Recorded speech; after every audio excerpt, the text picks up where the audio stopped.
yesterday's was really long and probably really difficult to stick around for 2 hours.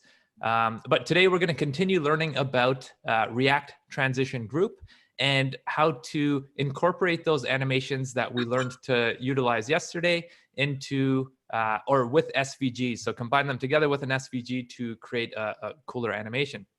And we could just quickly take a look at the final product once again. So here we have a tic-tac-toe board, and we click on it, and you'll see the X animates in. If you click again, the O animates in, X animates in, O animates in. And the reason why we're able to animate these shapes in is because they're SVGs. And we'll talk about what SVGs are in just a minute.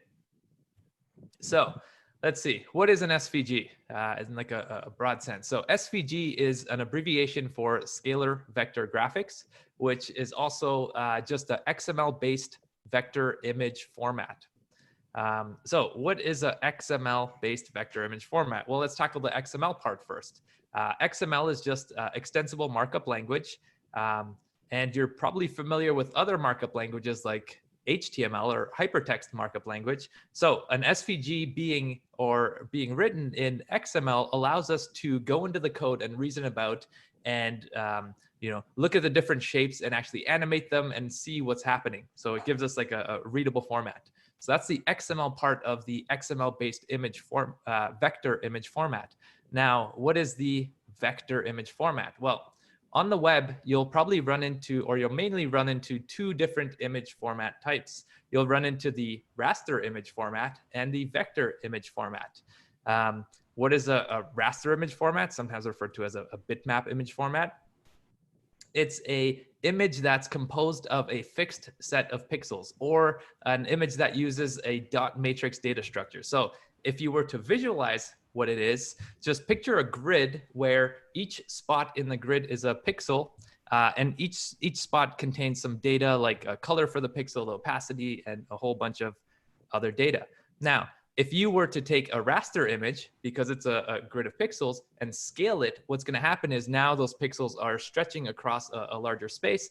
And as you could imagine, or as you've probably run into in the past, that image is going to look pixelated and blurry if you try to scale it, because we're trying to scale those pixels across a larger space. Now, a vector image format, instead of being composed of individual pixels, it's actually composed of shapes. So let's say we have an image that is composed of a square and a circle. When that image is 50 pixels by 50 pixels, it's still just a circle and a square. When we scale it up to 1,000 pixels by 1,000 pixels, that circle and the square is still just a circle and a square, and now it's crisp. So rather than scaling all these individual pixels, we're just scaling shapes. So a circle at this size is the same as a circle at this size. It's just math that's drawing these shapes under the hood. So let's take a look at an SVG. So can you guys see my, I don't know if you guys, can you guys see my desktop? Okay, perfect. So on my desktop, I have an SVG, and the SVG is just of the X that we're going to use in our animation. So if we see that when the SVG is small, it's nice and crisp, and when we blow it up, it's also nice and crisp. And we can also see that this SVG is composed of one line that goes diagonal this way and another line that goes diagonal this way. So our SVG is composed of shapes. So we have these two lines that are our shapes that compose this X. Now, back to that XML part. Since SVGs are written in XML, we could go ahead and take this SVG and open it up in VS Code. Oh, it looks like VS Code just crashed. 1 second. So we can go ahead and open up this SVG inside of VS Code, and we can take a look at the structure of an SVG, or what the code looks like when you take an SVG and open it up in a text editor. So this is basically all an SVG is. Sometimes you'll see a little bit more, sometimes a little bit less, depending on how many shapes your SVG is composed of and how many styles are associated with each of those shapes. So the first thing that we see is an SVG element that wraps the entire SVG, and you'll see a whole bunch of attributes inside of this wrapping SVG element. Now, we're not going to go into detail about all of these attributes because that could be a whole talk on its own, but just know that some of these attributes, they'll decide how big is our SVG going to be, what area are we going to crop of the SVG, it's essentially all of the options of how you want your SVG to be displayed. Now, the second part of our SVG, you'll see that there's an inline style tag, just like we would have inside of HTML. And what this style tag allows us to do is it allows us to define styles that we could apply to our shapes that will provide our shapes with some styles. So rather than being invisible shapes, we can go ahead and give them some characteristics. Like for instance, here we have a fill property. So that would decide what is going to be the fill color of our shape, or a stroke. So what is going to be the outline or the border of our shape, stroke width, how wide is that border going to be, and something called stroke line cap, which is essentially when you have a shape that's just a line, is the end of the line going to be rounded, or is it going to be squared off, or there's a couple other values that it could be. Now, you might be a little bit confused. You might be saying like, man, I've never seen a fill, a stroke width, or a stroke line cap CSS property before. Like, where do these come from? And the reason why you might not have seen these before, because these are specific to shapes inside of SVGs. So if you were to go ahead and apply these properties to a div, a button, or an anchor, they wouldn't do anything. These are special to shapes that appear inside of SVGs. Now, the third thing that we see inside of this SVG file is these two lines. So these are our two shapes. They come in various different elements. So sometimes you see a line, you'll see a path, you'll see a circle. So shapes could be different properties, but in the end, they're just shapes that are composed of coordinates that will render your SVG image. But in this case, we have two lines. And if you remember, our X is just composed of two lines, one going this way and one going this way. And those lines have a class on them. It's called st0 here, because that's just the default class that was exported out of Illustrator. But you could go ahead and rename this class to whatever you want. But so that class allows us to apply these styles to these two shapes. Now, so this is what our SVG looks like. How do we go about using an SVG? What are the different ways? Well, one way that you could use an SVG is to reference it just like a regular image. So let's pretend like we were inside of our HTML file. We could just go ahead and reference our x.svg as if it was any other JPEG, PNG, or animated GIF. And this will show the SVG on your page just like it would any other image. Now, the other way to be able to use your SVG inside of your code is to inline it. So to copy the code directly out of the SVG and paste it directly inside of your HTML. Now, why would you want to do that? There's a couple good benefits. The biggest one being when you inline your SVG into your HTML, it gives you access to all of the shapes inside of the SVG. So when we inline this SVG, now we can manipulate this line element, and we can manipulate this line element. So we can add classes, we could add styles, we could add attributes, we could add and remove shapes if we wanted to. If you reference an SVG, like say using the image tag, you don't have access to any of those internal shapes on your SVG.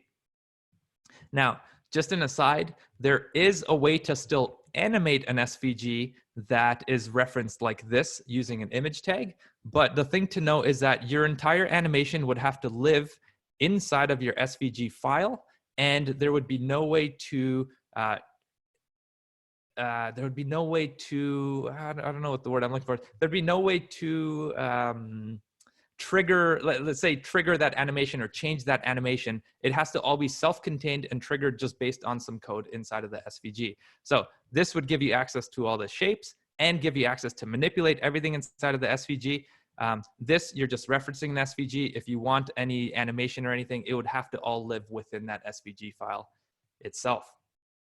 So, okay, so that's two ways to use the SVG. Now, let's talk about, since we're going to be using this SVG inside of React, we know that it's not going to be plain HTML. We're going to have to work in JSX. And when it comes to JSX, there's a couple things that you need to know about SVGs that will prevent you from pulling out your hair because it's going to throw errors. The first one is that JSX does not like colons inside of the attribute names. So what you need to do is you need to go through your SVG, and replace anything that has a colon with camel case. So in this case, we have XMLNS colon Xlink. We would just say XMLNS uppercase Xlink. There's another one down here. So these are the two that you'll see most often. XML space. So instead of XML colon space, you'll just have XML uppercase S pace. The second thing you have to look out for in JSX is the style attribute. JSX does not allow you to input inline styles through a string like this. What you have to do is you have to create or use some interpreting brackets, and then you have to define an object where your style property, so in this case, enable background, so enable background, and you have to camel case it. So anything that's a dash, you have to camel case it. And then the value is a string. So in this case, it would be, this value would go into a string. And then JSX would stop screaming at you that your inline style is not valid.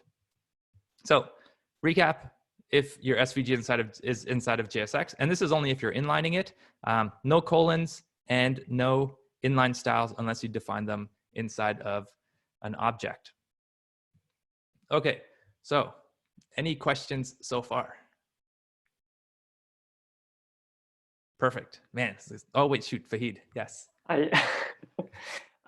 Yeah, is Illustrator the best way to create the SVG to start? Is that what you use? Are there other ways to build that original SVG, like to be able to get that code and that CSS that doesn't exist in other standard CSS? Yeah, good question. I use Illustrator. I'm just so familiar with it. I've used it for a long time, but Illustrator is not free. There is an application called Inkscape. It's the one that I see referenced most often when people talk about vector graphics. It's free, so I would maybe give it a shot if you'd like. It's Illustrator and Inkscape are the two that always come up when people create graphics. I like to use Illustrator, but let's say you're not artistic and you don't want to be drawing your SVGs by yourself. You can also find SVGs online. One place that I like to, or that I go all the time to find SVGs is the Material Design Icons by Google. And here they have their own library of SVG icons that you can grab. So let's say we can grab this airplane icon, download it as an SVG, take a look at the code, and maybe we could animate it where, I don't know, the plane's wings are flapping or something as it's flying, something stupid. But so a good practice is if you don't want to spend the time creating your own SVGs, or you're just not artistic, I just go online and find icons and SVGs that you're allowed to use with that attribution, and just animate them and practice with them, look at their code, play around with them. It's a good way to practice. I think Bootstrap also has some good SVGs to download. Oh, do they? Nice. I'll throw a link in after. But, yeah, so Illustrator, Inkscape, or just go online and find them. That's a good way. Any other questions so far? No? Okay, awesome. Okay, so next thing we'll take a look at is, so we know that there's some special CSS properties that only have to do with shapes inside of SVGs. Now, there are a couple other special CSS properties that we're going to need to be able to create that animation of the X drawing in and the O drawing in. So let's just go over those real quick. The first one is something called stroke-array. And what stroke-array does is it turns your stroke into a dashed stroke or dashes. And some of you might be wondering is like, hey, what's this 10? Is it 10 pixels? Is it 10 centimeters?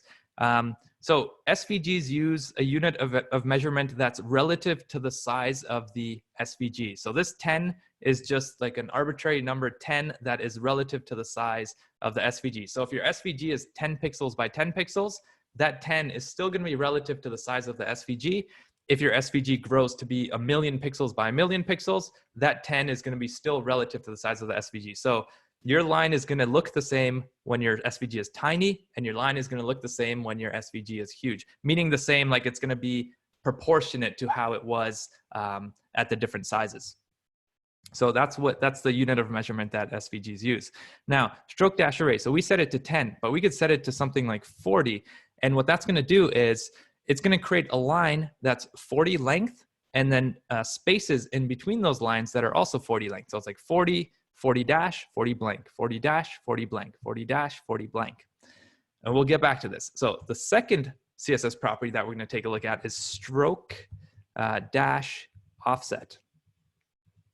And what this does is it offsets where that stroke starts. So we could have a better look at this if we open up the inspector and manipulate the values inside of there, because then you'll actually be able to see it move. So here we have our stroke dash offset, and we can see when I start incrementing this value, you'll see that it's moving. So all the offset does is it offsets where this line starts. If we start incrementing it more, so it's just literally moving along. And you could just imagine that those dashes go on forever. It's it'll just keep going.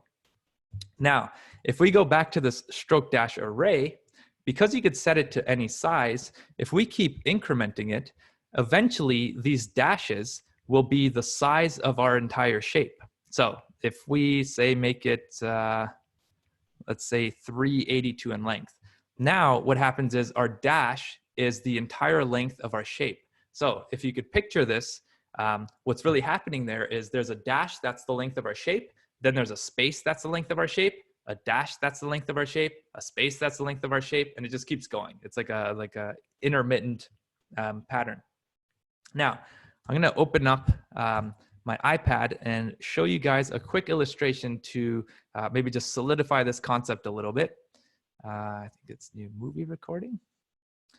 And select the iPad and just give it a second to load. Come on. There it is. Okay, can you guys see the iPad? Awesome. Okay, so if we take a look here on step number 1, right here, you'll see this is what our shape looks like when we just have a regular stroke on it. So regular stroke, just a solid stroke that goes across our entire shape. Now, in step 2, this is what happens when we apply our stroke dash array CSS property to it. It now creates this dashed stroke. So the spaces are yellow and the purple color are the dashes. So it's dash space, dash space, dash space. And what you could do is you could set this stroke dash array to be so large that each dash is actually the size of your shape. So if you could imagine, this is what it looks like. There's a stroke that's the size of your shape, a space that's the size of your shape, a stroke that's the size of your shape, a space that's the size of your shape. Now, what stroke dash offset does is it allows you to move along that line and essentially transition to say, oh, here we're on a space, here we're on an actual dash. And we could move along this line to sort of just go from spaces to dashes. Okay, does that concept make a little bit of sense to people? Okay, awesome. This will make a lot more sense in just a second. So knowing that, what we could do now is if we take a look here, right now we have this set to where our stroke is the length of our shape. So we have stroke, space, stroke, space. If we manipulate our offset, what you'll see happening is it looks like our line is disappearing or our shape is being erased from the space. But all we're doing is we're moving along that line, and now we're moving to the place where it's that space. So if we keep going, now we're in the space where it's a space, and now we're just going to the next place where it's the dash. So now it looks like our shape is being drawn in, but really all we're doing is we're moving along that path of dash space, dash space, dash space. So it's like a tricky illusion that makes it seem like this thing's drawing in, but all we're doing is moving along that path where it's a shape, a space, a shape, a space, a shape, a space. Okay, so knowing that, we can go ahead and take a look at our React code. So let's do this. Let's close that. So here's our React code. So by default, what you'll see is we just have a board. When you click, an X appears or an O. So this is our application to start. Just X's and O's that appear. And if we take a look at the code in more detail, we see that we have an app component that has a state where we're keeping track of the current player, which starts with X. And then we have an array of spaces. And it's an array of 9 length. And each item inside of this array just references each one of these spaces. So it's 0, 1, 2, 3, 4, 5, 6, 7, 8. I guess it's 9, but with 0 because it's 0-based index. So there's nine spaces. And what happens is we have this set space method, and you don't really need to see the code, but you just need to know that anytime you click on one of these spaces, what happens is we check what the current player is, and we fill this spaces array. So let's say we click on here, it's the 0th index. We go into the array and we update the first space with whatever the current player was. So we update it with X. And then the set space function, then it changes it. Oh, the current player was just X. Let's change it to O. And then O places a place, it updates the array, changes it back to X. So it just keeps going back and forth to update these spaces. Next, we have a render method. And inside of our render method, we just have a game wrapper and a game board wrapper. And inside of the game board wrapper, you see that we have a map method that loops over all of our spaces and renders a board space for each one of, each value inside of this array. So because we have 9 values inside of our array, it's going to render 9 board space components. And each of these components is going to get 3 props. It's going to get a symbol, which is essentially by default, it'll be null. But once we start clicking on stuff, it'll start passing in X's and O's as a symbol. The index, so just whatever index it is inside of the spaces, and then that set space method to allow us to be able to click and update the space. But the most important is the symbol. So if we take a look at the board space component, we can see that it's just a button that is wrapping 2 inline conditional rendering blocks. And those blocks are just checking to see, hey, is the props.symbol, is it an X? If it's an X, let's render the X component. Or is it an O? Then let's go ahead and render the O component. And if we remember, the symbol is just something that's passed down when we're rendering all of these spaces. So what's happening is we click, oh, now this place in the array is an O. So what it does, it goes in here and says, oh, is this symbol an O? It is, so it renders this O component. And if we take a look at this X and O component, we could see that all they are components that have these inline SVGs. So we have the inline X SVG, and then down here we have the inline O SVG. So that's our code. Now, how would we go about animating this? Well, if we think back to React Transition Group, what we want to do is we want before, so as we click right now, what happens is that component goes from not being in the state because the props.symbol doesn't equal X to being in the state. So it's just going from not being there to being there.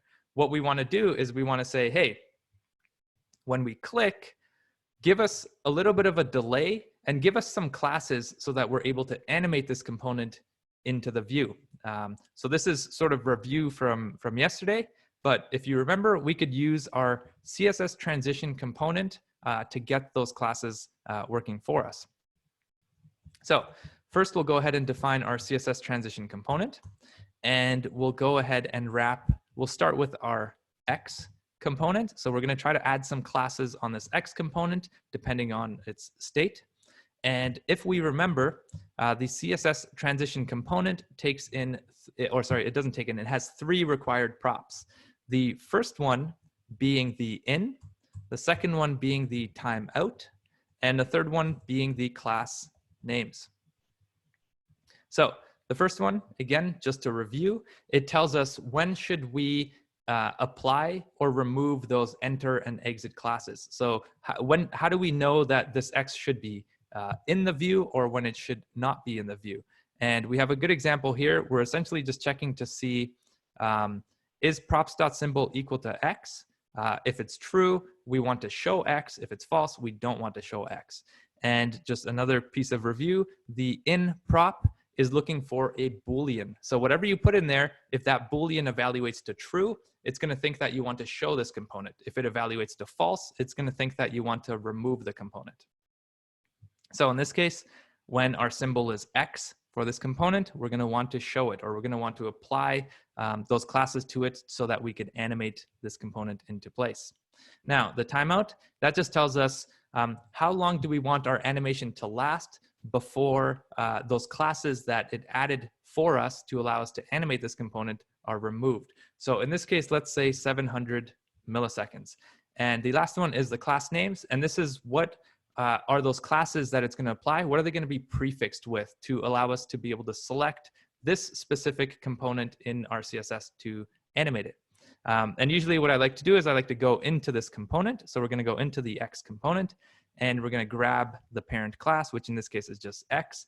And we're going to say, hey, let's use X dash as our prefix. So what it's going to go ahead and do is it's going to add an X dash enter class and an X dash enter active class for us when this component is meant to be rendered on the view.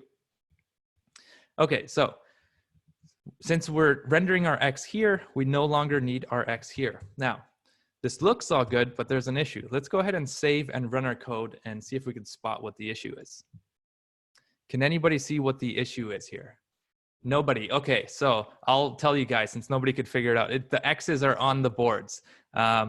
So what's happening here? If we remember from yesterday's lecture, this X component is actually going to be rendered in right away. It's not gonna wait for this in prop to evaluate to true.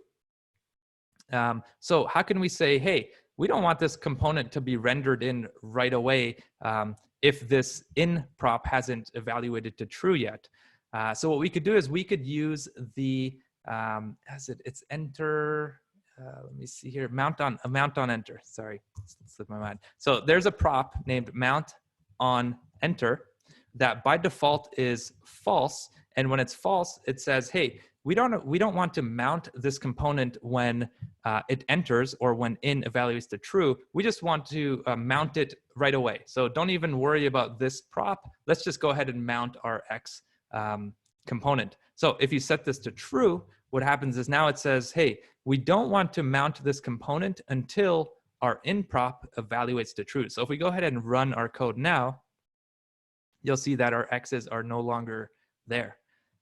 So just based on this code alone, what should happen is we should now have some helper classes for when the component is entering the view and exiting the view, or being mounted and being unmounted. So let's go ahead and do the same for our O component, and then we'll get into some styling. So rather than rendering the X component, we want to render the O component. And rather than listening to if it's an X, we'll listen if it's an O, and we'll prefix it with an O. So if we save this, now we should be getting classes on our components. So just a quick recap, if we want to test, we could set these values to something really high, like 7 seconds. And we can open up our inspector. And let's go ahead and rerun our code. And once it reruns, we can inspect element. And when this element comes into view, so we're going to click, and our component is going to be added within this button. And you're going to be able to see those helper classes that CSS Transition is going to add to this component to allow us to be able to animate. So we're going to click here. You see it adds the game board button. Sorry, it's inside of here. You'll see that it adds this SVG, and the SVG had those classes on there. We didn't see it. Let's do it one more time. So we'll do it on this one. You open it, SVG, you'll see it has an O enter and an O enter active class on it. And after 7 seconds, it will remove those classes and add an O enter done class. So now that we have these classes, we're able to animate those shapes when they come into view through our CSS. So let's go into our CSS and find our place where we defined our O and our X components. And we saw that those classes were O enter. So that's the first class that's added. Then we add O enter active and O enter done. And let's go ahead and do the same for the X, just so we have those classes and we're able to animate them. Okay, so now we have our classes. We have our 7 seconds of delay so that we can do some sort of animation. And just to give you guys a heads up, I also have a predefined stroke dash array here. So I went ahead and I figured out that it's 126 units is what it takes for that stroke dash array to be a solid line all the way around the circle. So just like we saw before, it's solid line, empty space, solid line, empty space, solid line, empty space. And in this case, the distance is 126. And just like we did with that line, if some of you might ask, how the heck do you land up? How do you land on that number? Like, how do you figure that out? Well, I just inspect the element. I go to that element, and here's my stroke dash array. And I just go and increment this number. So if you look, so those are the dashes. If you keep incrementing the number, it'll keep incrementing up until a certain point where it doesn't increment anymore. And you see that the dash actually takes up the entire length of your shape. So it's just kind of like trial and error. You just go in your browser and increment the number until the line fills up your entire shape. And then you know that that's the size of your dash array, where it needs to be, where the dashes are the size of your shape. And then there's a dash, a space, a dash, a space that are the entire size of your shape. So we have that predefined on there. So this already has the dashes, the spaces, the dashes, the spaces set up there. So what we want to do is, hey, when we enter the view, or when this first class is added, we want to say, we don't want the circle to already be in the view. We want it to be invisible, or we want it to look like it's invisible. And how do we do that? Well, instead of starting on the state where we're on a dash, we want to start on a state where we're actually on one of those empty spaces. So along that grid of lines where it's dash, space, dash, space, right now we're on a dash. We want to start off when we're on a space. So it looks like there's nothing there. And what we could do is we can say, hey, let's set the stroke dash offset to equal 126, which is the length of our dashes. If we do that, what you'll see, and here, maybe we could do it in the browser so you can get a better idea of what happens. So if on our circle, we set our stroke dash, whoops, spelled that, stroke dash offset. If we increment, let's say we start at 10 and we start incrementing it, you'll see that at 126, it's almost invisible. Well, I mean, when you start drawing something, you start at some point, but you'll see that we're going between empty space, dash, empty space, dash, empty space, dash. And all we're doing is manipulating that dash offset. So we're moving along that, that long line where it's space, dash, space, dash, space, dash.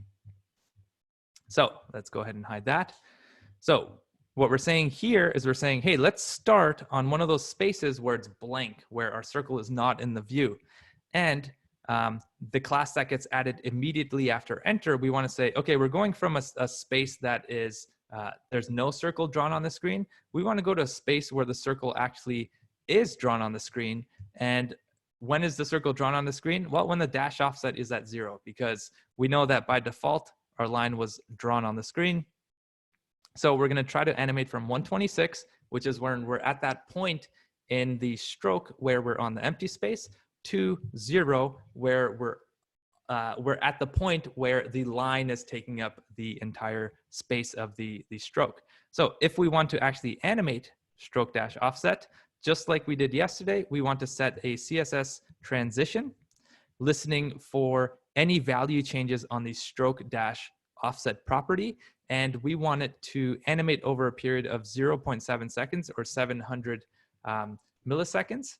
And we want to use a timing function, or like a custom ease. And again, I predefined these. So we're just going to use ease in out circ.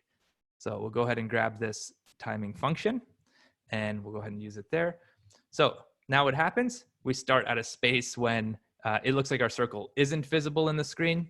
And we move to a space where our circle is visible on the screen by just moving along that dashed line. So if we save this and we run our code, what you'll see is the X won't animate because we don't have any styles yet, but the O will animate into view. So now it kind of gives us the appearance of, wow, this thing's being drawn in. But what's really happening is we're just moving along these dashes and spaces. We're not actually drawing anything in. It's just an illusion of it being drawn in. Okay, so next step, let's animate this X. And this will be a little bit different, and hopefully it'll teach you guys another step. So same with the X. We want to start at a point where our X is not visible. So at the point of where those dashes are in a empty space. So here's our stroke dash array. It's at 45. which just means that our stroke is the length of our line, and then we have a space, and then another stroke that's the length of our line, a space, a stroke that's the length of our line.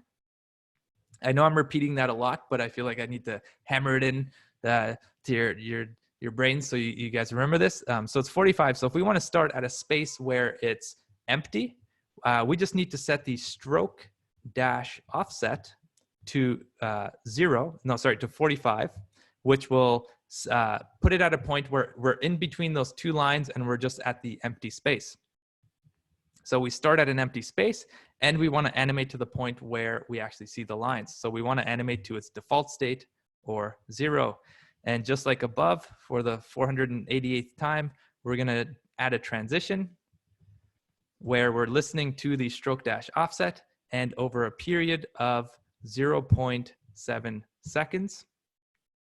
Let's see, we have a timing function. We'll use ease here. We'll use this one here. So we're going to set this custom timing function here. So now what should happen is we start at a place where our line looks invisible, or it's at the point in that space dash pattern. We go from empty to full. So if we save this and we run it, you'll see something. And now it's not going to look correct, but you are going to see something interesting. So if we click on the X, you'll see that both lines animate in at the same time. Now, why is this happening? Why are they both animating in at the same time? Well, you see this X enter class is actually being added to our SVG. So if we go down here and we take a look at our SVG component, which is right here, our X class is here. So our X enter is being added right here.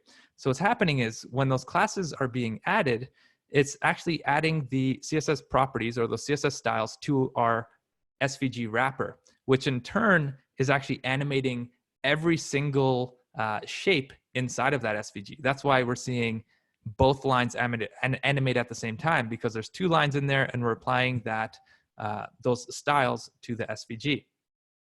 So what if we wanted to animate these lines individually? Well, maybe rather than targeting the parent wrapper, we can say, hey, we want to animate this X line 2 shape first. And all X _line -2 is just a class name that I added to these shapes so that I could differentiate them from each other. So what we could do is we could go to our CSS and we can say, hey, rather than applying this stroke dash offset on enter and the stroke dash offset immediately after with this transition on our parent SVG element, we can just say, hey, we actually just want to add it to our line 2 element that's located within a HTML element that has this class of X enter. So we can go ahead and do this. And now this stroke dash offset is going to be applied to an element that has this class that's located within this class. So if we save this and we run it, what you'll see happen now is one line will just appear because line 1 we're not animating, and line 2 will animate in. So if we click, you'll see this line just appears right in because there's no animation, and this line does actually animate in. Okay, so what if we want to animate the other line as well? Well, if we take a look, one line had the class of X _line -2. The other line or shape has the class of X _line -1. So what we could do is we can say, hey, we want to animate this line, but we also want to animate that first line as well. So now we're animating line 2 and line 1. But if we remember in here, our transition is, oh, it's really long. It's supposed to be 700 milliseconds, not 7 seconds, 700 milliseconds. Our line animation right now, we're saying, hey, let's do this transition from 45 to 0 over a period of 0.7 seconds. So if we want them to both animate in over a period of 0.7 seconds, we could just change them to 0.35 seconds each. So they take half the time. Together, they're still going to animate over a period of 7 seconds. Now, Laundry asked a question yesterday where, well, these don't stack, right? These are going to be individual, like 0.35 and 0.35. These are going to fire at the same time. So this isn't going to add up to 7 seconds or 700 milliseconds. But what we want to do is we actually want to draw in one of the lines first and only draw the second line in after the first line has been drawn in. So if we remember to the CSS Transitions lecture, what does the CSS transition property take as its values? Well, first it takes its property type, then it takes the duration that you want this animation change from its initial value to its updated value to take place.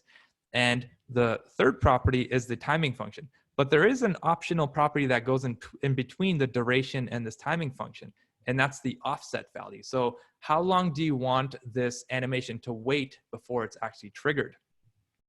So what we could do is we can say, hey, line 1, we don't want it to animate right away. We actually want it to wait 0.53 seconds before this transition takes place. So this one's going to fire and animate over 0.35 seconds or 350 milliseconds.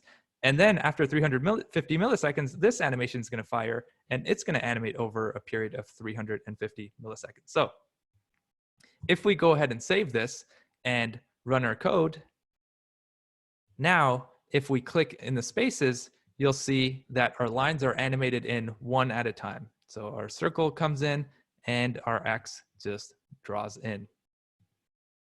So if you look at this, like imagine what it was before, an X appearing just in the view, and now we have this thing that's playful and animates in. And realistically, I mean, I know, again, I'm cheating a little bit, but 4 lines of CSS, and like if you wanted to, this could be 4 lines of not HTML, but 4 lines of React. So in under 10 lines of code, we took something that's just pops in and out of view and now animates and is playful. And it's mind blowing how much you could do with a tiny amount of code. So that's the lesson. I would say if you guys are interested in this, I would go and again download some SVGs off of maybe Material Design Icons or other places, and open up the code and not even in React, just go into CSS and start adding hover states and start playing around with manipulating the shapes inside of that SVG to get comfortable. Because to become good at this animation stuff, a lot of it is just, you know, playing around with SVGs and trying to manipulate the different properties. Because here we just animated 2 properties, the stroke dash, just actually 1 property, the stroke dash offset. Now, there's a ton of custom CSS, not custom, but special CSS properties that only belong to shapes that you could animate using transition. So I would just suggest go out there and start practicing. Yeah, and thank you guys for sticking around to watch the very quick talk.